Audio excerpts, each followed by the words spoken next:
Hello and welcome on board our Austin Healey 3000 at Cadwell Park. There's been a few requests for a bit of a talkover video to my onboard video. Now there is a completely VoiceOver free version on my YouTube channel which you can go over and watch now if you don't want to hear my voice, but if you want to hear a little bit about what's going through the driver's mind as we race these historic cars, then you can join me now. So we're just about to leave the assembly area and head out on track. We make our way around to the grid and line up in the grid slot, which is determined by our qualifying position, fastest at the front, slowest at the back. So this is a good chance to stop in your grid position and just check where you are in relation to the pit wall, so that when you come round on the warm-up lap, you can slot into place. Now I see here the Austin Healey doesn't get away. I give it a chance, but it doesn't move, so I make my own move away from the lights and just say sorry to the car behind me.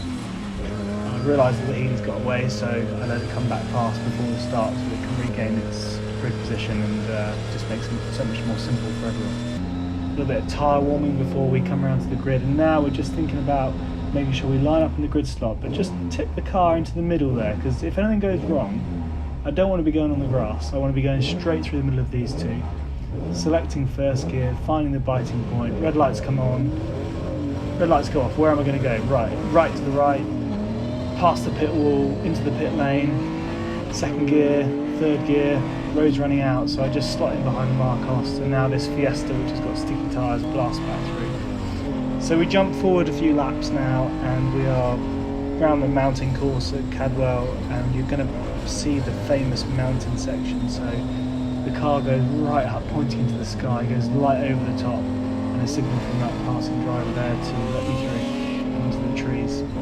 As part of historic motorsport, we overlap with so many different cars. There's tight racing at the front between mark to mark, and tight racing through the grid really, but as you see there, Spitfire we've overtaken him. I hand out the window to say thanks because he did try to let me through there. So as part of historic motorsport, often it's single or two drivers, so we've got a chance here to come in and swap drivers if it's a two driver race. In this case I'm driving by myself, so it's 40 seconds stationary, and I was just pointing to the guys there to make sure they dropped the rear tyre pressures, which they did obviously. And Will's let me go there after 40 seconds and I'm back onto the track. I'm going to sit back now as you watch a full lap in a second of Cadwell Park, and you get an idea of how challenging this circuit is. A bit of vibration there from a tyre that was slightly flat spotted, down a gear, hooking up on the curb, and now we're heading into Charlie's 1 and 2. Really hard to find your way around the circuit here. You need to try and get your car positioning right and pick that apex out just there and get it pinned for the exit. Healey trying to get away from me a little bit. A chance to just sit back and breathe. This is about one of the only opportunities on the circuit, and a chance to tighten the belts and check the gauges and hope the brakes work on the way into this tight right hand bend. Down 2 gears, a little lock up on the way in, but she does get into the corner. And now it's a long sweeping right hand into the gooseneck. You'll notice the car goes really light between the right-left transition, and that allows the car to actually change direction. But trying to keep smooth, but giving a stab of the throttle as you come through to get the back end out, just because you need a bit to get these cars rotated. Now trying to get it stopped downhill is really difficult. Grab second gear without snatching.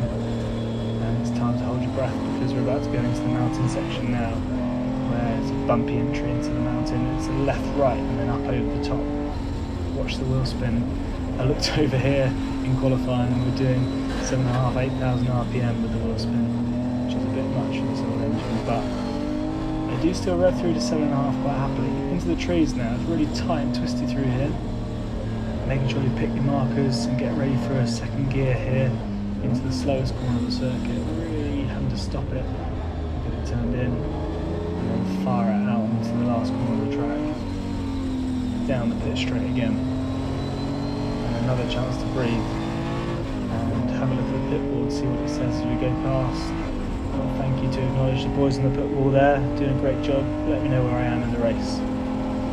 Now you never quite know what's going to hit you, or hopefully not hit you, but what's going to come across you in historic motorsport, and just as I'm about to negotiate these 3 cars here, oh, the mirror's come off. So I had to throw that on the floor, negotiate my way around here. I was just mindful, I didn't want to go under the brake pedal, so just quickly throw it onto the passenger side and I'll sort that out after the race.